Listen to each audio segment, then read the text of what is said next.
Tonight, mercy flights out of the war zone. Australians in Lebanon now on their way to safety in Cyprus. Breaking news, the violent end to a vigilante car chase. A mother charged with murdering her husband. What she's accused of doing next is chilling. Parental control for kids on social media. The Prime Minister says it's about protection, not punishment. And the new drug, saving Australians from heart disease.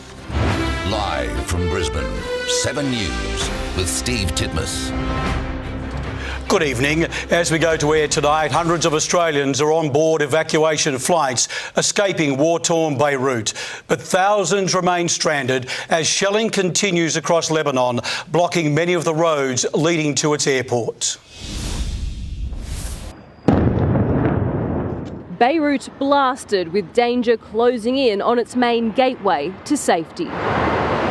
Australian grandmother Rodania Shushani is one of around 15,000 Australians still in Lebanon in the middle of the crisis. The 76-year-old is on her annual trip to visit family. We're feeling pretty anxious and a bit nervous with the current situation over there. But now she's trapped in the country she loves, desperate to get out. We've tried to book 1,000,001 flights, We book a flight, it gets cancelled. The federal government has chartered 2 planes to get up to 500 Australians out. Tonight they're on their way to Cyprus and then home on Qantas flights direct to Sydney, free of charge. And we've been working very closely and welcome the cooperation we've had from the Republic of Cyprus, from the Cypriot government, to facilitate to get those Australians home safely. But like many others, Rodania is struggling to register for the evacuation. There was an email that came through this morning from Smart Traveller saying contact the consular to book a seat. We did do that this morning, and then when we ran the consular, they said, oh no, that email shouldn't have gone out. Just getting to Beirut airport is difficult and dangerous. There's been bombings along the roads, anxiously waiting for her to make it to the airport. At the moment, the airport is still open. There's no guarantee that that will continue to be the case. Authorities are working to get more Australians out of Lebanon as soon as possible. Around 3,000 people have registered with the government for further evacuation flights here to Cyprus. Our message very clearly to people in Lebanon at the moment is do not wait. Do not wait to get the perfect flight home that connects you everywhere. If you are offered a flight, then you need to go. And Ashley Mullaney, the attacks on Lebanon show no sign of stopping. Steve, this coordinated effort to get foreign nationals out of Lebanon is a clear sign that no government is expecting the situation to stabilise anytime soon. Israel is continuing to hammer Hezbollah and its allies in the past few hours, taking out another senior Hamas leader in a strike in Tripoli. Lebanon says the death toll now stands at past 2,000, and this phase of the war is just getting started. Beirut shelled through the night again as Israel continues to target Hezbollah hideouts. Later, flares and explosions burn in the sky over the Lebanon border. The militia force launching killer drones, Israel using its superior air power in response. On the ground, Israeli troops expand their raids. 87 Lebanese villages have now been evacuated, forcing thousands to flee. Hezbollah still managing to launch surprise attacks. Israel has become accustomed to rocket strikes. They've been coming from Gaza for years, but this is the new front line of the war. Rockets landing from the Lebanon border. Hezbollah is wounded and they are striking back. They will bomb now. Okay, please move from here. We've just been asked to leave this area because a Hezbollah rocket has already landed here and they are expecting more to come over the border. In Iran, which is financing this fight, for the first time in 5 years, the country's supreme leader, a gun by his side, leads Friday prayers praising attacks on Israel. Every hit made by any individual or group towards this entity is a service for the whole of humanity. Iran's missile strikes on Israel this week have also impacted American politics. The president under attack for telling Israel not to bomb Iran's nuclear facilities. When they asked him that question, the answer should have been, hit the nuclear first. And now suggestions Israel is defying a Gaza ceasefire in case Donald Trump wins the election. No administration has helped Israel more than I have. None. Today, the US was bombing another Israeli enemy, the Iranian-backed Houthis in Yemen, payback for attacking more ships in the Red Sea as Middle East fires continue to burn. In Israel, Ashley Mullaney, 7 News. To breaking news now at home, and there have been dramatic scenes north of Brisbane as a vigilante car chase ended in a violent highway confrontation. Michael Hammond, a major investigation is now underway. Steve, the stolen Toyota Land Cruiser hit a Ford Falcon at Morayfield this afternoon. The driver of that car then gave chase, with the Land Cruiser later crashing into another car near the Bruce Highway on-ramp at Caboolture. The driver of the stolen vehicle unsuccessfully tried to carjack another motorist. That's when police allege the Falcon driver then assaulted the man in the stolen Land Cruiser. Both men have been arrested and are tonight being questioned over today's wild scenes. Steve? Yeah, Michael Hammond reporting there. 2 men have been stabbed in a violent attack on the Gold Coast. Police have searched Surfers Paradise streets and a hotel in a major manhunt still underway tonight. Swarming streets in the heart of Surfers Paradise. Police hunt for those responsible for a terrifying stabbing. 2 men set upon just after 6 this morning. The 20-year-olds from Toowoomba taken to Gold Coast University Hospital, one fighting for life with wounds to his chest, abdomen and back. Oh wow. Oh, that's really scary. That is really scary. A bus stop turned crime scene as police scoured the city searching for weapons. There was a couple of guys at the bus stop and cops were just talking to the guys and then they were talking to the girls as well. But they all look distraught. You'd think that you're safe, just walking around the street and then, you don't expect to wake up and see, that sort of crime scene going on just outside your house.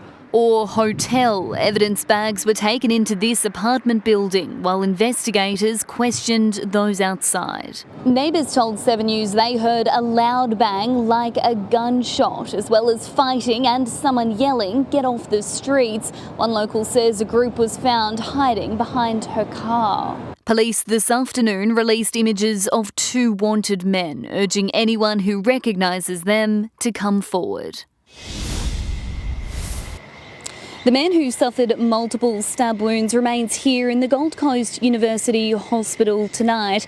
It's understood he had surgery today and is now in a serious condition. The other man who was stabbed in the back has now been discharged. As for those responsible for this brutal attack, they remain on the run tonight. Detectives hoping the public will answer their plea for information. OK, Mel Whiteman reporting there from Surfers Paradise.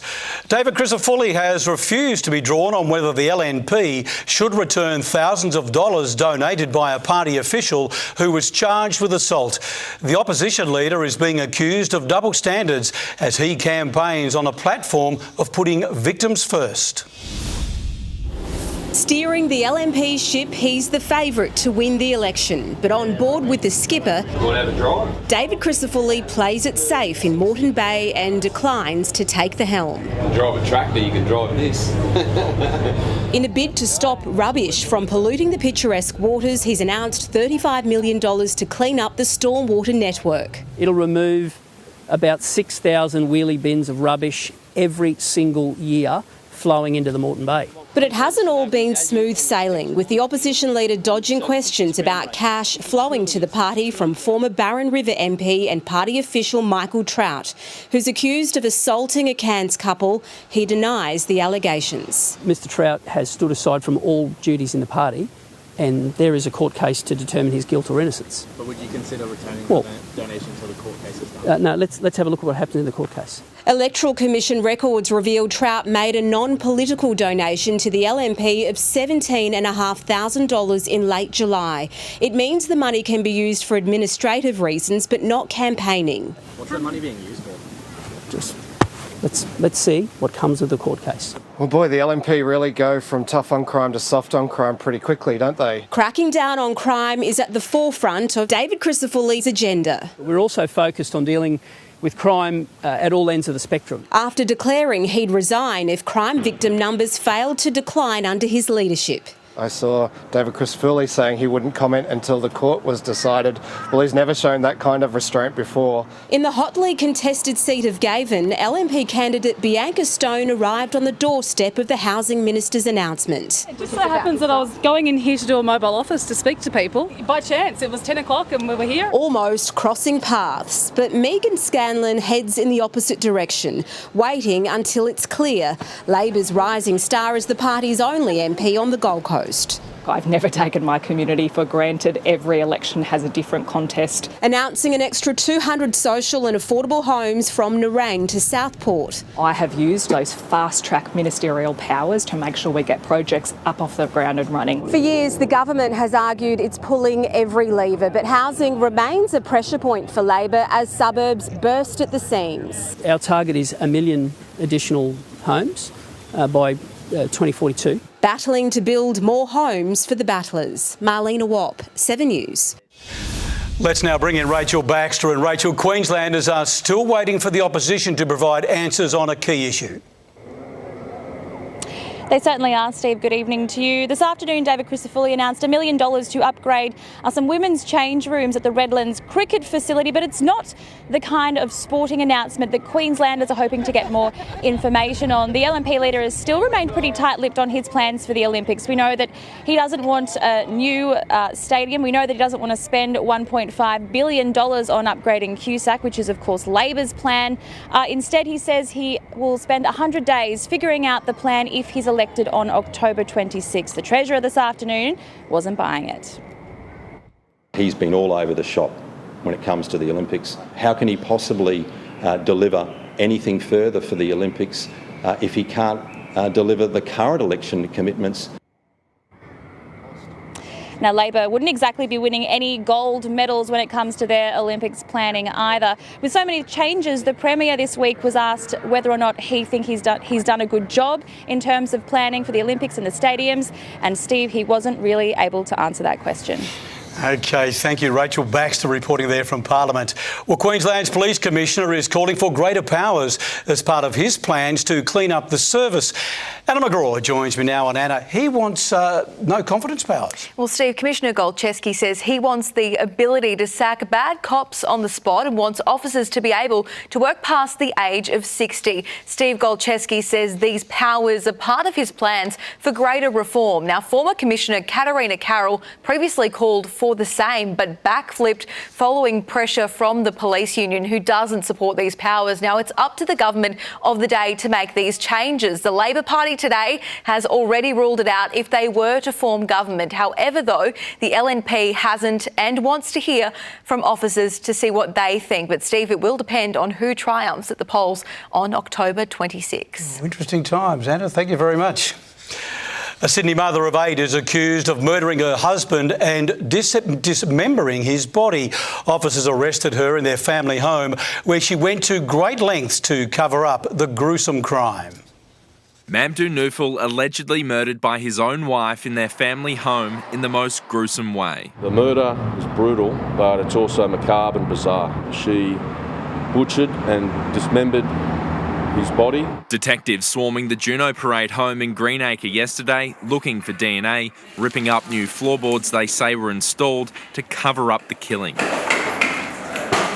At the same time, arresting Nermeen Nufel at Bankstown Hospital, where she had self-admitted for mental health reasons, charging her with killing her husband. It is pretty sad. I mean, living in this kind of country, mate, we don't get this sort of thing. Police allege the 53-year-old wife killed her 62-year-old husband during a confrontation in May last year, before cutting up his body with knives and a power saw, disposing his body parts in plastic bags and dumping them around Sydney's southwest. Despite having no remains or the body, there's still strong circumstantial evidence. Relatives first reporting Mamdo missing in July 2023. The homicide squad ramped up its investigation in January this year, becoming suspicious when Nameen Nuful kept insisting her husband was alive and in Egypt. But relatives of the family over there gave written testimony that that was not the case. She's a person that manipulates people and manipulates the truth. Alleging her motive was money. Because of her purchasing properties overseas and travel plans,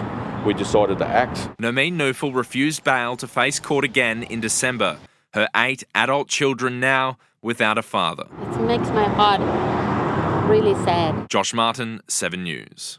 Water bombers have been called to fight an out-of-control blaze near Toowoomba.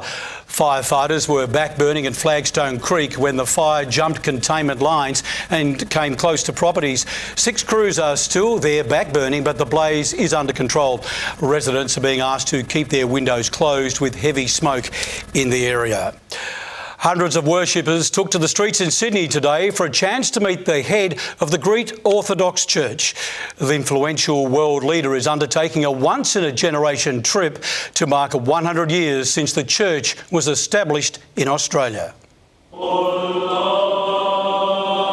global leader of the Greek Orthodox Church.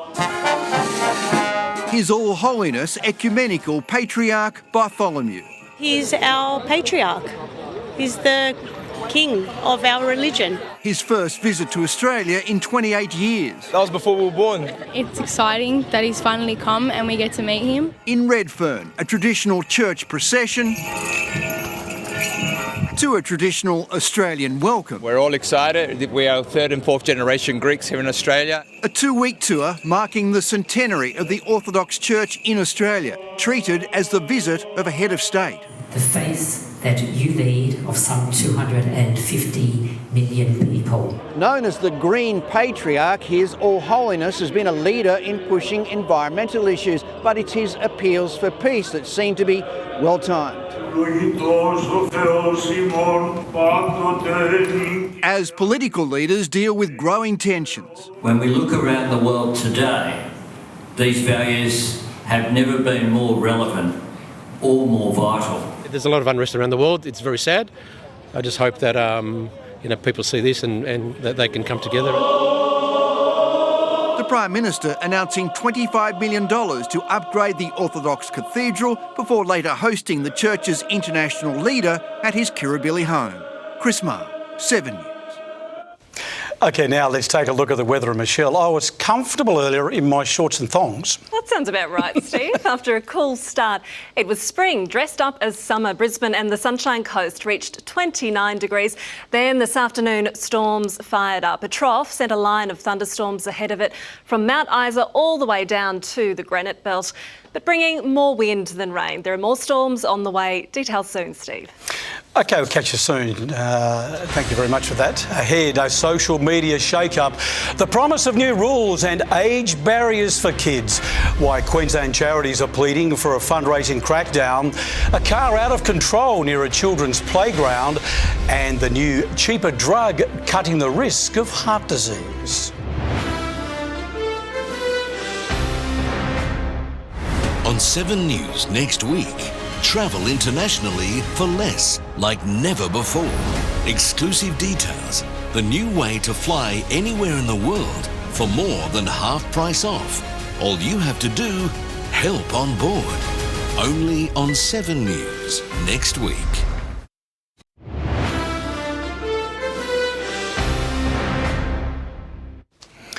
A man is tonight fighting for life after his e-scooter collided with a truck in Caboolture. Emergency services were called to the crash on George Street just after 7 last night. Paramedics treated the rider for critical injuries before taking him to hospital. The forensic crash unit is now investigating. Any witnesses are urged to come forward. Teenagers already on social media could be allowed to keep their accounts under new social media rules the federal government is considering. The Prime Minister has written to state leaders asking if control should ultimately be left in the hands of parents. Kids know it's coming, but they're struggling to picture a post-posting world. At the end of the day, I reckon most kids will try to get out of the social media ban in some way or another. Parental consent could be one way. Anthony Albanese's opened the door for it to play a role in his age restriction legislation. He's written to state leaders asking them if it should.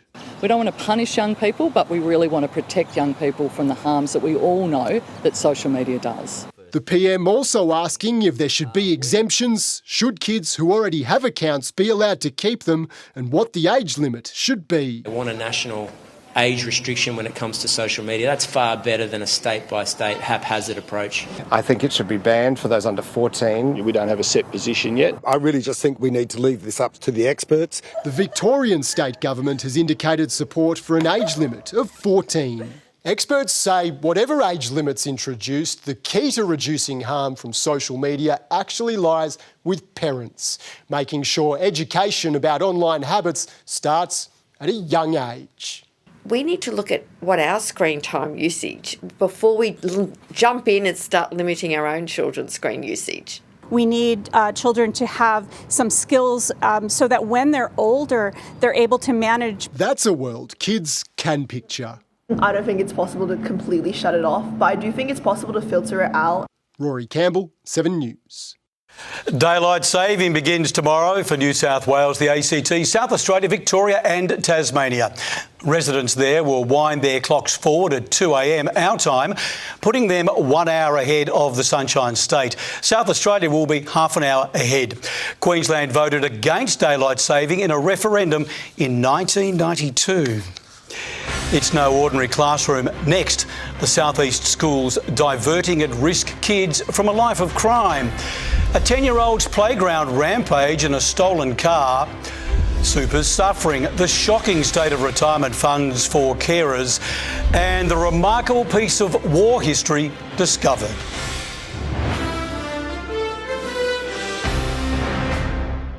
The film that took bronzed Aussies to the world. Ready, set, go! 40 years of the Coolangatta goal. Flashback, Sunday at 6. Both sides of politics have been making big promises around early intervention to keep at-risk kids out of crime. But one organisation has been quietly turning young lives around for years, and demand is skyrocketing. This is no ordinary classroom, and for 16-year-old Matilda, that's exactly how she likes it. It makes it more comfortable to, you don't feel like you're sitting there, lectured. The Year 11 student almost dropped out, struggling with mainstream schooling. I just felt out of place, so that tended me to not go to school at all.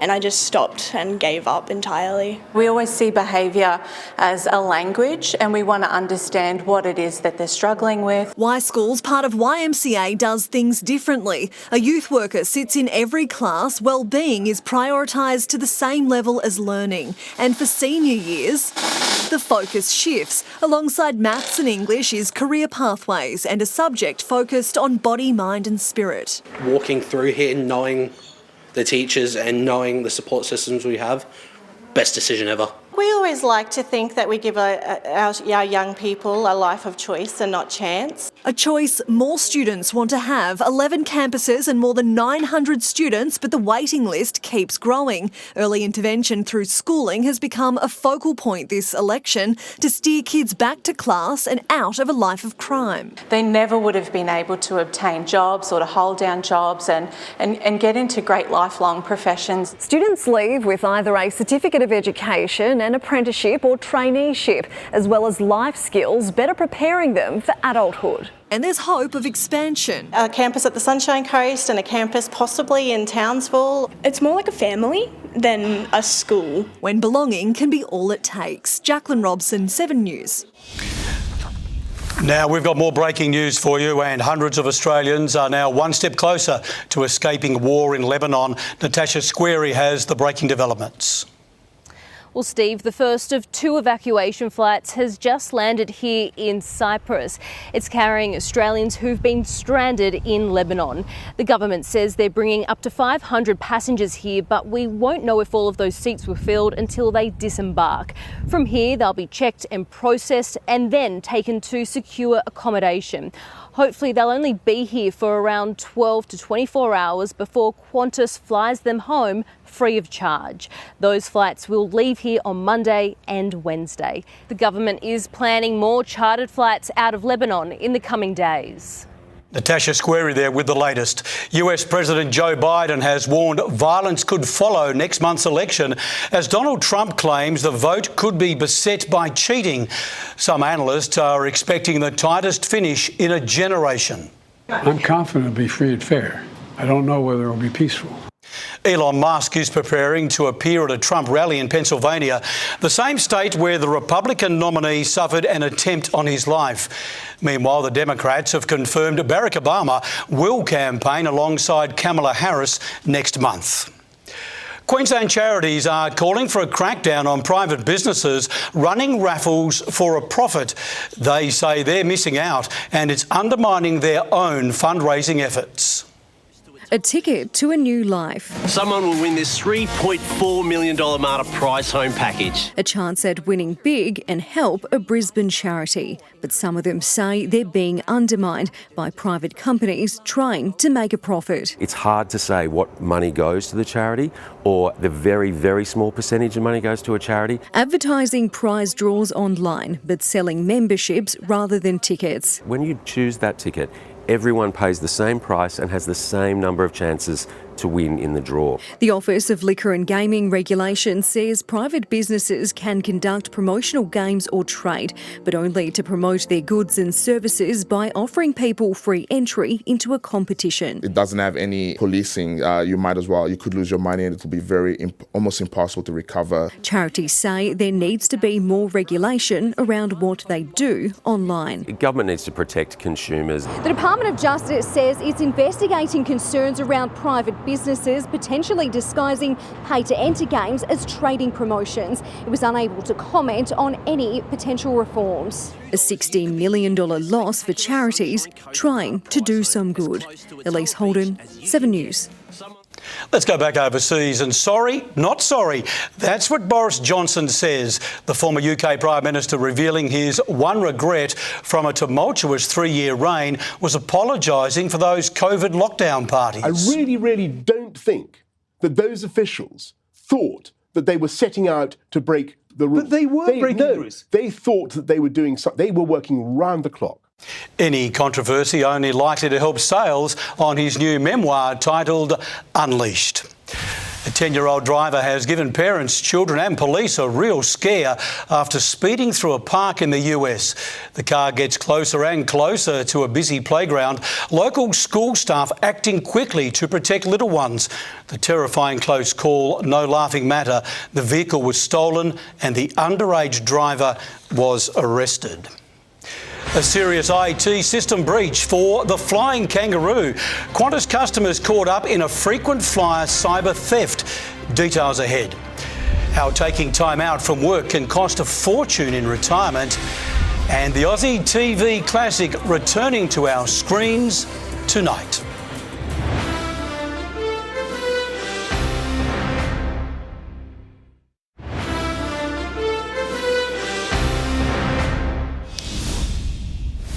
Hundreds of Qantas customers have had their frequent flyer points stolen in an IT breach.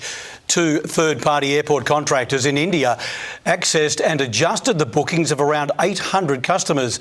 The pair funnelled the points into an account they set up and controlled. The alleged fraudsters have since been suspended and referred to Indian police. Qantas says it's addressed the vulnerabilities in its booking system. People who take time off work to care for sick or disabled family members can face serious financial pain later in life. Worrying new data shows some retire with $250,000 less in their super funds.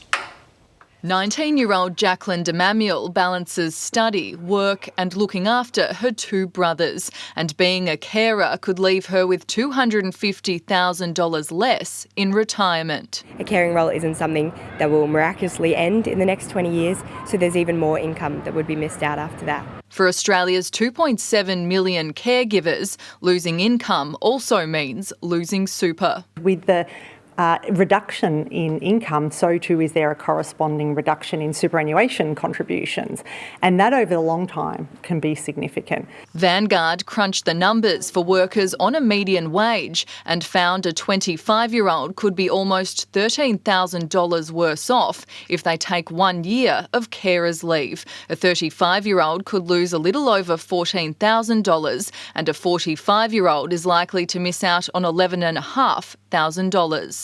But for long-term carers, that financial loss will continue to increase each year. Most primary carers spend longer than 12 months in their role while also missing out on career progression. It has a really long-term impact. And so we need to be able to provide early intervention and preventative support, and superannuation on carers payments is the way to do that. And the idea of retiring at 67 is looking more uncertain. And it is a bit daunting to know that I have that future ahead of me when I'm just trying to help my family and do the right thing by the people I love. Ainsley Kosh, 7 News. An Aussie TV classic is returning to our screens after a 12-year break. The Great Outdoors showcases the best of Australian and international travel. The series first aired from 1993 to 2009 and then returned briefly in 2012. It airs on 7 tonight, straight after the news. I can't wait. Looking forward to it. A great show. Under the sea for more than 80 years tonight to see the World War II bombers lost to time since 1943. Families of lost Australian airmen have finally been given closure. The amazing story of discovery is just ahead on 7 News. It's time now to talk about All the Day Sport. Hey, not long I listen till we find out who is the top NRL side. Oh, it's grand final eve, and don't we just love it, Steve? Hello, everyone. Just ahead, the final word from both camps. It's the calm before the storm for Melbourne and their rivals, remaining grounded ahead of their 5th straight decider.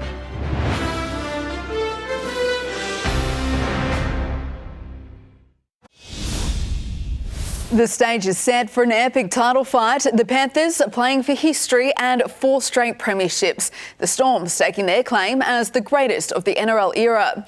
Penrith's Tilts received a late boost with Scott Sorensen cleared on match eve. A laid-back Nathan Cleary, barefoot. Most Panthers players, minus shoes, earthing with a core stadium. Their coach hinting that the three-peat premiers are underdogs. It's the old saying, if you want to be the best, you've got to beat the best, so we're looking forward to that challenge. The big morale boost, Scott Sorensen, the bench back rower over a hamstring injury, cleared to play. Yeah, it's awesome. Sorro's been a big part of our team in the last 3 years. For him to be able to work so hard and get back and for him to be able to make a contribution tomorrow, it's really good. The Storm got first run today at tomorrow's venue, blasting AC/DC's Hell's Bells. Some of our training sessions, especially at the stadium, seem to be like a rock concert these days. Ryan Pappenhausen practising for plenty of Nathan Cleary bombs. After an injury-interrupted season for the fullback and Cam Munster, Bellamy believes his refreshed spine players have hit hot form. With all due respect, Munster didn't play a lot early and Paps was injured a bit, so I think the last few weeks where the spine have been able to play together, I think we've seen a little bit of that the last couple of weeks, and hopefully it'll work again tomorrow night. Very dominant spine there, and then they all look like they're playing well. Bonding with teammates, the suspended Nelson Asafa-Solomona turning advisor to the Storm forward pack. Spin King Nathan Lyon, a special guest of the Storm, but no one's tipping a cricket score tomorrow. Jaleesa Abs, 7 News. He's starred for state and country, and come tomorrow, Penrith's most capped player could play a crucial role in 4 straight premierships. But for Isaiah Yeo, all that could hinge on whether the new dad's sleep deprived. Storm first on a core stadium for their final training run, followed by the premiers. Their build-up ticking all boxes for the cool as Panthers co-captain. We're really big on our preparation here and making sure every session is really good and we nail that. Isaiah and Ashio's daughter Haven has grown up watching her father become a triple premiership winner, followed by brother Lennox. Now a family of 5, Grand Final day preps for Dad hopefully include a power nap. We've got a newborn, or he's 5-6 weeks old, so sleep's not the biggest priority at the moment, which I'd like that to be reversed. Storm legends Cam Smith and Billy Slater may be cast in bronze, but tough love from Craig Bellamy can turn stones into diamonds. Unwanted by Newcastle and the Bulldogs, Nick Meaney's become a star for Melbourne. With the curse of long-term injuries lifting off fullback Ryan Pappenhausen, Meaney's moved to centre. I never get bored with rugby league, but it's always good to learn a new position, new skill. So it's really given me some new energy this year. Pappenhausen's finals form, especially tries and try assists, just the start of what impresses Penrith's number 1. I like his work rate, like how he organises the defensive line, his positioning. He's got some really good classy touches too, so he's a great fullback. At Bondi for a beach footy festival, Manly brothers Tom and Ben Trebojevic. Tom's tip for tomorrow. Tommy, who's going to win the final? Draw. Andrew McKinlay, 7 News. A bunch of Panthers aren't the only ones playing for a 4th premiership. In 6 seasons of NRLW, Millie Elliott's already played in 3 winning grand finals, but she's yet to win one as a Rooster. We've got a lot of the players that have been a part of that squad from 2023 and have felt that pain through 2024, so it was a big driving force for us. We've got to, just be excited about it and use the nerves as good pressure. It's the Sharks' first grand final in their 2nd season. Phoebe Litchfield and Grace Harris are on track to be fit for Australia's Women's T20 World Cup opener against Sri Lanka tonight. Chasing a 4th straight title, the Aussies are expecting this to be their toughest. Teams sort of come up against us and play with no fear and as if they've got nothing to lose, so we've got to be at our best every single game, and we love the challenge. We want to win every game, we want to win every tournament.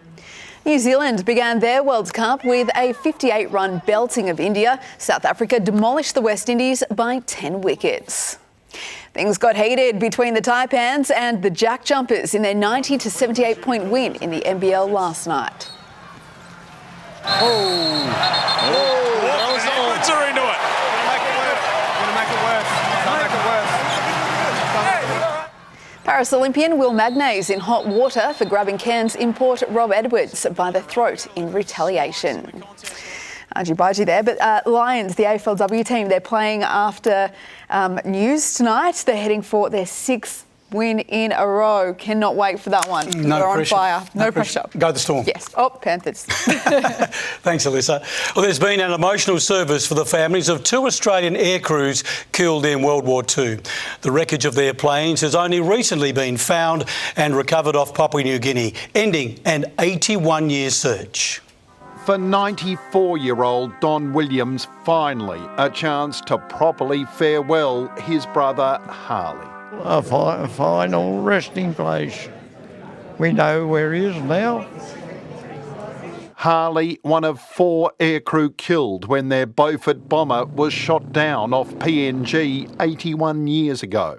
The wreckage found just last year. Judith Woolacott's uncle Roy was the pilot. It's a measure of peace for the family. Even after all these years? Even after all these years. To us, they remain on patrol. To us, they remain young and free. Also honoured another Beaufort crew killed on the same mission. That wreckage too found recently. Frank Grigg says not knowing exactly what happened to his father Russell tormented his family. My mother always thought there was a chance Dad might walk through the door one day. There are still more than 3,100 missing Australian aircrew members from World War II. A commitment today to continue the search for them. Because events like these, even 8 decades on, mean so much. They were beautiful. Nick McCallum, 7 News. Yeah, what a wonderful story. Still to come tonight, the life-saving wonder drug, reducing the risk of heart disease, and it's now cheaper than ever. And it's going to feel like summer all weekend. I'll have the forecast next.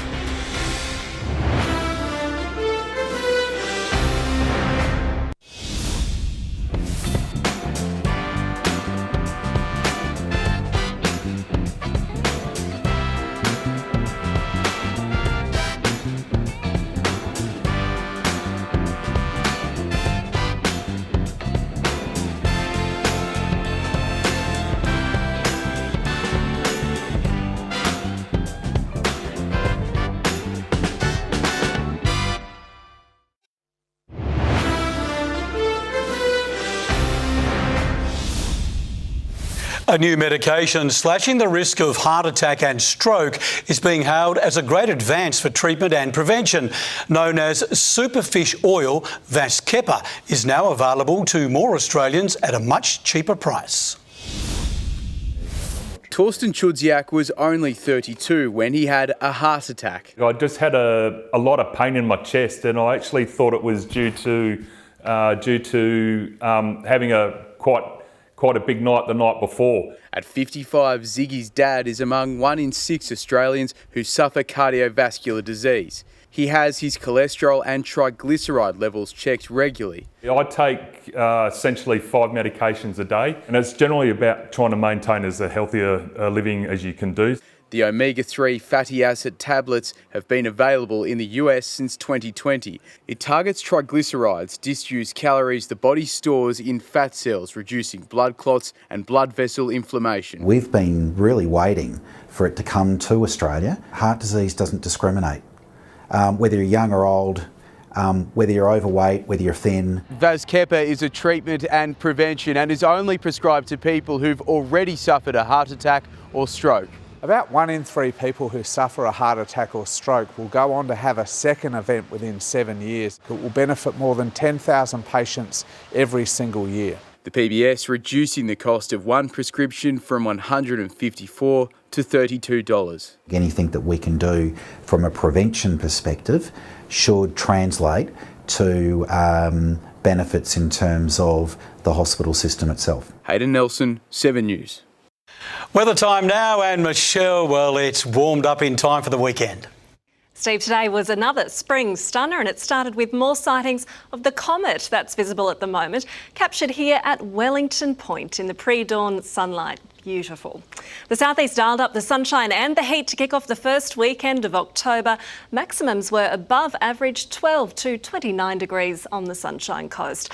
On the satellite, a line of scattered thunderstorms developed ahead of a trough this afternoon. Less than 10 millimetres hit the gauges though. The trough will slow down tomorrow as it lingers over Queensland, again bringing the chance of isolated showers and thunderstorms inland. Checking the capitals, Sydney, mostly sunny top of 28, a shower or two for Adelaide, Melbourne and Hobart, and a cloudy day for Perth on 23 degrees. Back to Queensland, a partly cloudy day in Mount Isa and hot, heading for 37 degrees. There's the chance of isolated showers north of Ingham, but a sunny day for Townsville and Mackay. Moving south, and Longreach and Emerald should dodge rain clouds which are building to the south. So a sunny day ahead for most spots, partly cloudy in Gympie with 34 degrees as temperatures start to rise. In the southeast, maximums will hit the mid-30s too, looking well above average. A top of 36 degrees for Ipswich, Caboolture on 34 degrees, along with Beaudesert. And make that 35 for Springfield and Oxley, and almost as warm in North Lakes, with a mostly sunny day ahead for the suburbs.